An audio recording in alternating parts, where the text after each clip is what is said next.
90세 할머니의 장례식장. 그런데 멀쩡히 살아있었다. 1. 프롤로그 충격적인 발견. 깊은 한숨과 흐느낌이 가득한 장례식장. 비 내리는 아침, 경북 작은 마을 대지리의 장례식장에는 이른 시간임에도 검은 옷을 입은 마을 주민들이 모여들고 있었습니다. 90세의 김순자 할머니, 마을에서 가장 연세가 많은 어르신이 돌아가셨다는 소식에 조문객들이 하나둘 모여들었습니다. 순자 할매가 그렇게 됐다니. 그저께만 해도 텃밭에서 일하시던 모습을 봤는데 자식들도 다 서울에 살고 혼자 계시다 그냥 눈 감으셨다던데 평생 고생만 하시다 가셨어. 혼자서 애들 셋 키우시느라. 마을 주민들의 속삭임이 장례식장 곳곳에서 들려왔습니다. 그리고 머리가 하얗게 새신 노인 한 분이 흐느끼며 제단 앞에 무릎을 꿇었습니다. 순자 할머니의 남동생이었습니다. 누나, 이게 무슨 일이여? 내가 더 먼저 갔어야 하는데. 슬픔에 잠긴 조문객들 사이로 검은 정장을 입은 세 남녀가 들어섰습니다. 서울에서 급히 내려온 순자 할머니의 자식들이었습니다. 맏아들 영호 씨 67세, 둘째 영미 씨 65세, 막내 영철 씨 60세. 60년대 생활고에 시달리던 어머니가 갑자기 집을 나가 소식이 끊겼다가 20년 전쯤 우연히 이 마을에서 혼자 살고 계시다는 소식을 듣고 찾아왔던 기억이 떠올랐습니다. 어머니, 저희가 더 자주 찾아뵙지 못했습니다. 영호 씨가 영정 앞에서 깊이 고개를 숙였습니다. 형제들은 서로를 바라보며 눈물을 훔쳤습니다. 그들에게 어머니는 늘 미스터리였습니다. 갑자기 가족을 떠났던 어머니, 그리고 20년 전 우연히 재회했을 때도 왜 떠났는지에 대해 한마디도 하지 않으셨던 어머니. 첫 번째 반전 뒤바뀐 시신. 장례식이 진행되던 중 갑자기 뒤편에서 소란스러운 소리가 들렸습니다. 잠깐만요. 잠깐만 기다려주세요. 검은 양복을 입은 젊은 남성이 급하게 뛰어들어왔습니다. 장의사였습니다. 죄송합니다만 시신 확인을 다시 한번 해주셔야 할 것 같습니다. 순간 장례식장이 술렁이기 시작했습니다. 장의사의 안내를 받아 영호 씨가 안치실로 들어갔고 얼마 지나지 않아 창백한 얼굴로 돌아왔습니다. 어머니가 아니십니다. 다른 분이세요. 장례식장은 혼란에 빠졌습니다. 사람들의 웅성거림 속에 경찰이 출동했고 검시관이 도착했습니다. 관 속의 시신은 분명 90대로 보이는 여성이었지만 김순자 할머니가 아니었습니다. 이건 분명히 김정숙 씨 91세입니다. 서울 소재 평화요양원에서 지난주에 돌아가신 분인데 어떻게 이런 일이? 검시관의 말에 모두가 얼어붙었습니다. 마을 이장이 앞으로 나섰습니다. 그럼 우리 순자 할매는 어디 계신 겁니까? 그때 경찰의 휴대전화가 울렸습니다. 경찰은 전화를 받고 표정이 굳었습니다. 방금 서울평화요양원에서 연락이 왔습니다. 김정숙 씨로 등록된 환자분이 살아계십니다. 하지만 신원 확인 결과 그분은 김정숙 씨가 아니라 김순자 씨라고 합니다. 장례식장은 일순간 침묵에 빠졌습니다. 3. 서울행 살아있는 어머니를 찾아서. 영호 씨와 형제들은 즉시 서울로 향했습니다. 차 안에서 그들은 혼란스러운 생각에 잠겼습니다. 도대체 무슨 일이 있었던 거지? 어머니는 왜 다른 사람의 이름으로 요양원에 계신 거야? 30년 전에 갑자기 집을 나가셨을 때 우리가 뭔가 놓친 게 있었던 걸까? 20년 전에 마을에서 우연히 만났을 때도 어머니는 왜 그렇게 하셨는지 한마디도 말씀하지 않으셨어. 서울 강북구에 위치한 평화요양원. 형제들은 떨리는 마음으로 302호실 문을 두드렸습니다. 문을 열자 휠체어에 앉아 창밖을 바라보고 계시는 노인의 뒷모습이 보였습니다. 어머니? 휠체어가 천천히 돌아왔고 주름진 얼굴의 노인이 그들을 바라보았습니다. 분명 그들의 어머니 김순자 할머니였습니다. 살아계셨고 그것도 다른 사람의 이름으로. 왔구나. 내 아들 딸들. 할머니의 목소리는 떨렸고 눈에서는 눈물이 흘러내렸습니다. 이제 다 말해줄 때가 온 것 같구나. 4. 충격적인 고백 잃어버린 30년의 비밀. 요양원 방 안의 공기가 무거워졌습니다. 창문으로 들어오는 오후의 햇살이 할머니의 주름진 얼굴을 비추고 있었습니다. 영호 씨는 어머니 앞에 무릎을 꿇고 떨리는 손으로 어머니의 손을 잡았습니다. 어머니, 도대체 무슨 일이 있으셨던 겁니까? 왜 다른 사람의 이름으로? 할머니는 깊은 한숨을 내쉬었습니다. 그녀의 눈에는 30년의 세월이 만든 깊은 슬픔이 담겨 있었습니다. 내가 너희들한테 큰 죄를 지었다. 하지만 그때는 그게 유일한 방법이었어. 할머니는 천천히 이야기를 시작했습니다. 1960년대 후반, 극심한 가난과 남편의 폭력에 시달리던 시절, 새 아이를 어떻게든 먹여 살리기 위해 밤낮으로 일했지만 상황은 나아지지 않았습니다. 너희 아버지가 술만 마시면 나뿐만 아니라 너희까지 때리기 시작했어. 특히 그날 밤은 할머니의 목소리가 떨렸습니다. 그날 밤 만취한 남편이 장작으로 아이들을 위협하던 순간 순자 할머니는 남편을 밀쳤고 남편은 그만 계단에서 굴러떨어져 그 자리에서 숨을 거두었습니다. 사고였어. 하지만 그때는 누구도 내 말을 믿어주지 않았을 거야. 마을에서는 모두 너희 아버지 편이었으니까. 영미 씨가 충격에 손으로 입을 가렸습니다.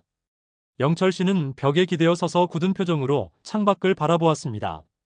너희들을 살리기 위해서는 내가 사라져야 했어. 피할 수 없는 선택 어머니의 사라짐.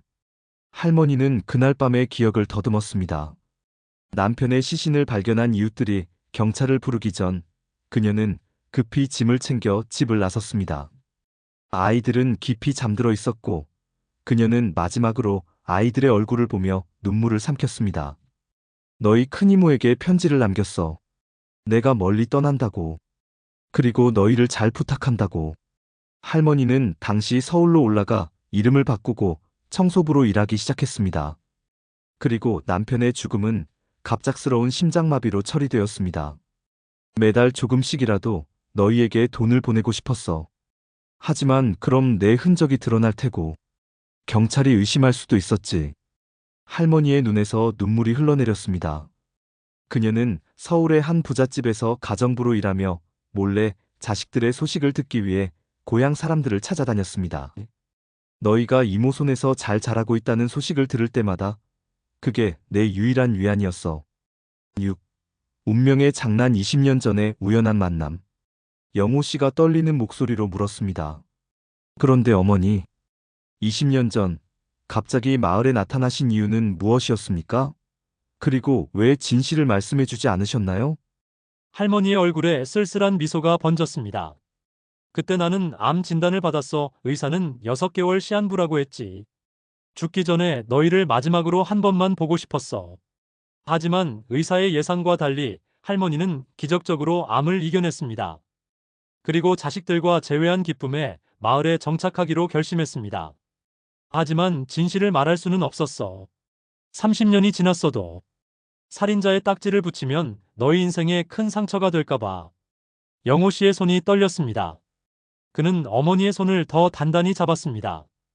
어머니, 우리는 항상 어머니가 그리웠습니다. 이유가 무엇이든 어머니는 우리 어머니입니다. 그때 갑자기 요양원 문이 열리며 2명의 경찰이 들어섰습니다. 김순자 씨이신가요? 저희는 서울경찰청 소속 형사입니다. 몇 가지 여쭤볼 게 있습니다. 방 안의 공기가 얼어붙었습니다. 30년 전의 사건이 드디어 수면 위로 떠오르는 순간이었습니다. 7. 과거의 그림자 열리는 미제 사건 파일. 김순자 씨, 1968년 9월 17일 밤 남편 박재현 씨의 사망 사건에 대해 말씀해 주실 수 있을까요? 경찰의 말에 영호와 영미, 영철은 충격에 빠진 얼굴로 서로를 바라봤습니다. 형사는 노트북을 펼쳐 오래된 흑백 사진들을 보여주었습니다. 계단 아래 쓰러진 남성의 시신, 피가 묻은 바닥, 그리고 부서진 소주병. 이 사건은 미제 사건으로 남아 있었습니다. 하지만 최근 냉장고 속 미제 사건들을 재조사하던 중 당시 현장에서 발견된 머리카락의 DNA가 김정숙이란 이름으로 등록된 요양원 환자의 것과 일치한다는 사실을 발견했습니다. 할머니의 손이 떨려왔습니다. 그녀는 고개를 숙인 채 말했습니다. 네, 제가 그랬습니다. 하지만 정당방위였어요. 영철 씨가 벌떡 일어나 형사들 앞을 가로막았습니다. 잠깐만요. 90세 노인을 이제 와서 체포하겠다는 겁니까? 30년 전 일을. 형사는 차분하게 대답했습니다. 체포하러 온 것이 아닙니다. 정확한 진술을 통해 사건을 종결짓기 위해서 왔습니다. 살인이 아닌 정당방위로 기록을 바로잡기 위해서요. 8. 그날 밤의 진실 할머니의 증언. 형사들이 녹음기를 켰고 할머니는 그날 밤의 일을 하나하나 떠올리기 시작했습니다. 그녀의 목소리는 처음에는 떨렸지만 이야기를 해나갈수록 단단해졌습니다. 그날은 제 셋째가 태어난 지 일주일 되던 날이었어요. 화면 전환 1968년 9월, 낡은 시골집. 비가 추적추적 내리는 가을밤, 초라한 방 안에서 갓난아기가 울고 있었습니다. 젊은 순자 32세는 아기에게 젖을 물리며 불안한 눈빛으로 문을 바라보고 있었습니다.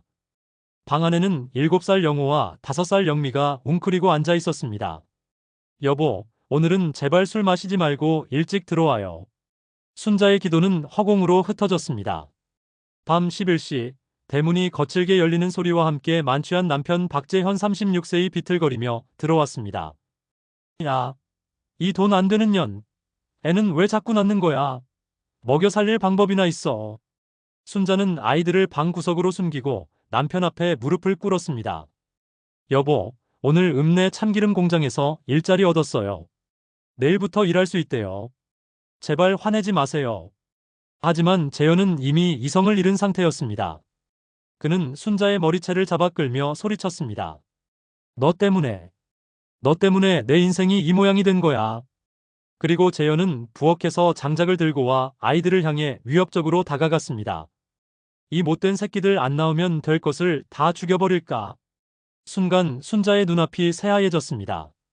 그녀는 남편을 향해 달려들어 밀쳤고 술에 취해 비틀거리던 재현은 균형을 잃고 계단을 굴러 떨어졌습니다. 쿵, 쿵, 쿵. 몸이 계단을 따라 굴러가는 소리가 집안에 울려 퍼졌습니다. 현재로 돌아옴. 계단 아래로 달려갔을 때 이미 숨을 쉬지 않았어요. 머리에서 피가 흘러나오고 있었죠. 할머니의 눈에서 눈물이 흘러내렸습니다. 그때 마을에서는 재현이가 순자를 때려 죽였다는 소문이 퍼지고 있었어요. 아무도 제 말을 믿어주지 않을 것 같았습니다. 그래서 도망쳤어요. 9. 잊혀진 편지, 숨겨진 증거. 형사가 서류 가방에서 낡은 봉투 하나를 꺼냈습니다. 이 편지는 당시 현장에서 발견되었지만 증거로 등록되지 않았던 것입니다. 최근 창고 정리 중 발견했습니다. 형사는 노란색으로 변색된 종이를 조심스럽게 펼쳤습니다. 사랑하는 이모님께 제발 아이들을 잘 부탁드립니다. 재현이가 아이들을 해치려 했습니다. 제가 막다가 큰일이 났습니다. 경찰은 제 말을 믿지 않을 것입니다. 아이들에게 제가 그저 떠났다고만 말해주세요. 언젠가 돌아올 수 있기를. 순자 올림. 방 안에 침묵이 내려앉았습니다. 영호 씨가 목이 메인 목소리로 물었습니다. 이모는 이 편지를 받았습니까? 형사가 고개를 저었습니다. 아니요. 이 편지는 당시 순자 씨의 남편 주머니에서 발견된 것입니다. 보내지 못한 편지였죠. 할머니의 눈이 커졌습니다. 그럼 이모는 어떻게 아이들을 맡게 된 건가요? 형사는 컴퓨터 화면을 넘기며 설명했습니다. 당시 마을 이장의 증언에 따르면 순자 씨의 시어머니가 며느리가 집을 나갔다고 말하며 아이들을 맡아달라고 했다고 합니다. 할머니는 충격에 굳어버렸습니다. 그녀가 쓴 편지는 결코 전달되지 않았고 30년간 그녀는 불필요한 죄책감과 두려움 속에 살아온 것이었습니다. 10. 숨겨진 두 번째 비밀, 김정숙의 정체. 근데 제가 궁금한 게 있습니다. 영미 씨가 조심스럽게 입을 열었습니다. 그럼 장례식장에 있던 그 시신은 진짜 김정숙이란 분인가요? 어머니는 왜 그분의 이름으로 살아오셨던 건가요? 형사들도 관심을 보이며 할머니를 바라봤습니다. 할머니의 눈빛이 흔들렸고 그녀는 깊은 숨을 내쉬었습니다. 김정숙은 내 쌍둥이 언니였어요. 방 안에 충격의 파도가 퍼져나갔습니다. 아무도 그런 말을 예상하지 못했습니다. 우리는 전쟁 때 헤어졌어요. 나는 남쪽으로, 언니는 북쪽으로. 서로 죽은 줄로만 알았죠. 화면 전환 1995년 서울의 한 병원 복도. 순자 59세는 청소부 유니폼을 입고 병원 바닥을 닦고 있었습니다. 그때 한 병실에서 울음소리가 들려왔고 호기심에 문을 살짝 열어봤습니다. 병실 안에는 한 노인이 침대에 누워 울고 있었습니다. 괜찮으세요? 순자가 조심스럽게 물었습니다. 노인은 놀라며 고개를 돌렸고 순간 두 사람의 눈이 마주쳤습니다. 거울을 보는 것 같은 기묘한 느낌. 노인의 얼굴은 마치 순자의 복제 인형 같았습니다. 순자야? 언니? 45년 만에 기적적인 재회. 두 자매는 서로를 부둥켜 안고 오열했습니다. 정숙은 북한에서 월남하여 10년 전부터 서울에서 혼자 살고 있었고 최근 암 진단을 받은 상태였습니다. 현재로 돌아옴. 언니는 이 세상에 아무도 없었어요. 가족도 자식도. 그리고 저는 쫓기는 신분이었죠. 그래서 우리는 서로의 삶을 나누기로 했습니다. 할머니는 떨리는 손으로 가방에서 오래된 사진 한 장을 꺼내 보여주었습니다. 똑같은 얼굴을 한두 여자가 나란히 서 있는 모습이었습니다. 언니는 제게 자신의 신분을 빌려주었고 저는 언니의 마지막을 지켜봐 주었습니다. 그리고 언니가 떠난 후 저는 그 신분으로 계속 살았어요. 10일. 충격적인 발견. 쌍둥이의 희생. 영호 씨가 갑자기 자리에서 일어났습니다. 그의 얼굴은 창백했고 손이 떨리고 있었습니다. 잠깐만요. 그럼 어머니가 김정숙의 신분으로 사신 동안 우리한테 돈을 보내온 것은? 할머니는 슬픈 눈으로 고개를 저었습니다. 아니, 그건 내가 아니었어. 언니였어. 화면 전환. 1996년 작은 아파트. 정숙은 병원 침대에 누워 있었고 순자는 그녀의 손을 잡고 있었습니다. 순자야, 내가 죽기 전에 한 가지만 부탁해도 될까? 뭐든지 말해요, 언니. 너의 아이들. 내가 평생 모은 돈으로 좀 도와주고 싶어. 하지만 내 이름으로는 안 돼. 그러면 네가 위험해질 거야. 정숙은 이불 아래에서 통장 하나를 꺼냈습니다. 3천만 원이 적혀 있었습니다. 북에서 월남할 때 가져온 금반지 몇 개가 있었어. 그걸로 시작해서 평생 모은 돈이야. 자식이 없는 나에게는 내 아이들이 내 조카니까. 현재로 돌아옴. 언니가 돌아가시기 전에 변호사를 통해 익명으로 돈을 보내달라고 했어요. 그 돈이 영호 내가게 시작할 때 들어간 거였어. 영호 씨는 무릎을 꿇고 흐느꼈습니다. 20년 전 그가 작은 전자제품 가게를 시작할 때 갑자기 나타난 익명의 후원금. 그 돈으로 그는 사업을 일으켜 지금은 중견기업의 사장이 되었습니다. 그럼 제 대학 등록금도? 영미 씨가 떨리는 목소리로 물었습니다. 응, 그것도 언니가 보낸 거였어. 할머니가 고개를 끄덕였습니다. 12. 마지막 고백 유서 영상. 형사 중 한 명이 태블릿을 꺼내 들었습니다. 김정숙 씨의 유품 중에서 이런 것이 발견되었습니다. 아마 보시면 더 이해가 되실 겁니다. 화면에는 병상에 누워있는 정숙의 모습이 보였습니다. 그녀는 카메라를 향해 미소 짓고 있었지만 그 얼굴에는 깊은 병색이 드리워져 있었습니다. 안녕하세요. 저는 김정숙입니다. 아니, 사실 이건 제 진짜 이름이 아닙니다. 제 진짜 이름은 김지숙입니다. 방 안의 모든 사람들이 할머니를 바라봤습니다. 할머니는 충격에 굳어버린 채 화면을 응시했습니다. 저와 제 동생 순자는 쌍둥이가 아닙니다. 우리는 남북으로 헤어진 사촌 자매였어요. 하지만 워낙 닮아서 쌍둥이라고 속였습니다. 할머니의 눈에서 눈물이 흘러내렸습니다. 지숙은 영상에서 계속 이야기했습니다. 제가 왜 이런 고백을 하냐면 제가 순자에게 한 일이 있기 때문입니다. 제가 월남할 때 순자의 남편이 죽은 사건, 사실은 제가 한 일입니다. 방 안에 충격이 퍼져나갔습니다. 그날 밤 저는 북에서 남으로 넘어와 오랜만에 사촌 동생을 만나러 갔습니다. 그런데 마침 그녀의 남편이 아이들을 위협하고 있었어요. 저는 그를 막으려다가 계단에서 밀쳤습니다. 그리고 그는 목이 부러져 죽었죠. 영상 속 지숙의 눈에서 눈물이 흘러내렸습니다. 하지만 순자는 제가 처한 상황을 알고 자신이 범인이라고 주장하며 도망쳐버렸어요. 저를 대신해서. 그리고 저는 그녀를 찾지 못했습니다. 25년 동안. 13. 마지막 진실. 두 여인의 약속. 영상 속 지숙이 잠시 눈을 감았다가 다시 떴습니다. 그녀의 얼굴에는 평화로운 미소가 떠올랐습니다. 그리고 기적처럼 우리는 다시 만났습니다. 병원에서. 제가 죽어가고 있을 때 그녀는 청소부로 일하고 있었죠. 할머니는 영상을 보며 떨리는 손으로 입을 가렸습니다. 그녀의 눈에서는 눈물이 끊임없이 흘러내렸습니다. 우리는 서로에게 모든 것을 고백했습니다. 그리고 약속했죠. 내가 먼저 떠나면 순자가 내 신분으로 살면서 자유롭게 살아가기로. 그리고 순자의 아이들을 내 재산으로 도와주기로. 영상 속 지숙은 카메라를 더 가까이 끌어당겼습니다. 그녀의 눈빛은 이제 강렬해졌습니다. 이 진실을 밝히는 이유는 순자가 더 이상 도망자로 살지 않았으면 해서입니다. 그녀는 범인이 아닙니다. 제가 범인입니다. 하지만 저는 이미 많은 고통 속에서 제 죗값을 치렀다고 생각합니다. 그리고 이제는 순자와 그녀의 아이들이 행복하게 살았으면 합니다. 지숙은 마지막으로 미소를 지으며 말했습니다. 이 영상은 제가 죽고 10년 후에 공개되도록 변호사에게 맡겼습니다. 이제 모든 진실이 밝혀지길 바랍니다. 순자야, 미안해. 그리고 고마워. 내 아이들에게 사랑한다고 전해줘. 영상이 끝나고 방 안에는 깊은 침묵이 흘렀습니다.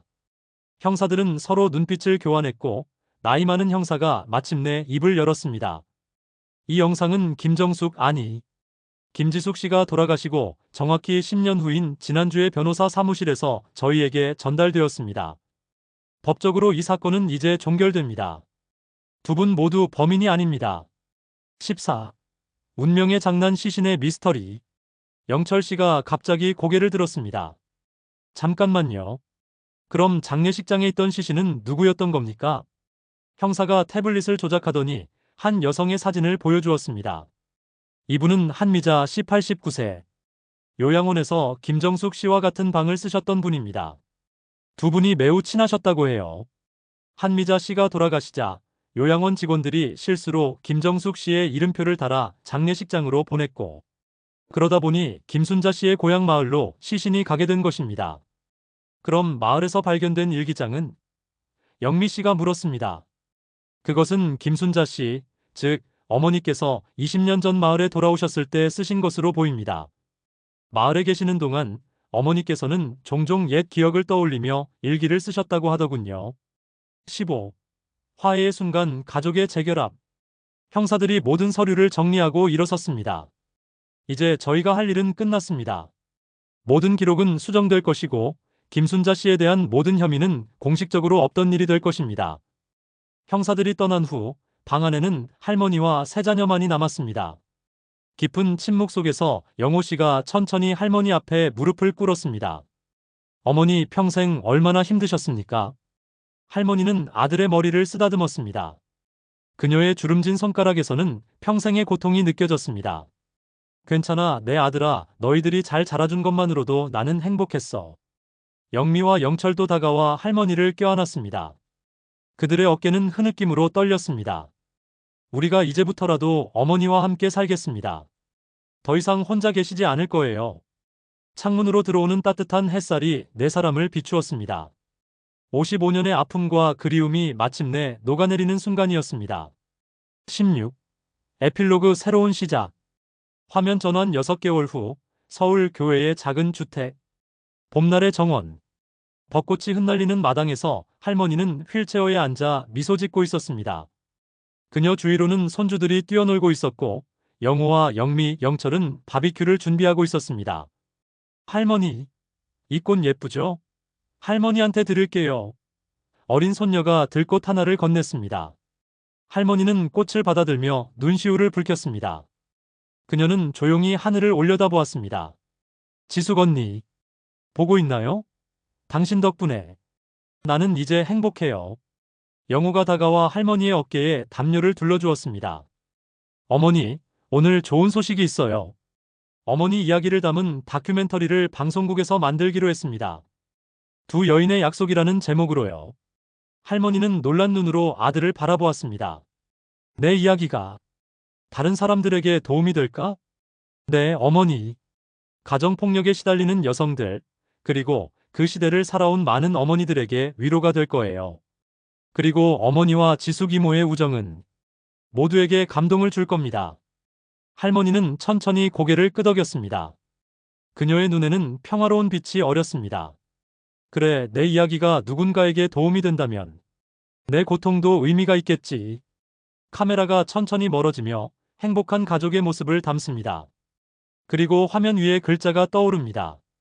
김순자 할머니의 이야기는 두 여인의 약속이라는 다큐멘터리로 제작되어 전국적인 화제가 되었습니다. 이 다큐멘터리는 가정폭력 피해자 지원 캠페인의 계기가 되었으며 수많은 사람들에게 용기와 희망을 주었습니다. 김순자 할머니는 이 다큐멘터리 방영 3개월 후 가족들이 지켜보는 가운데 평화롭게 영면하셨습니다. 그녀의 마지막 말은 고맙다 모두에게였습니다.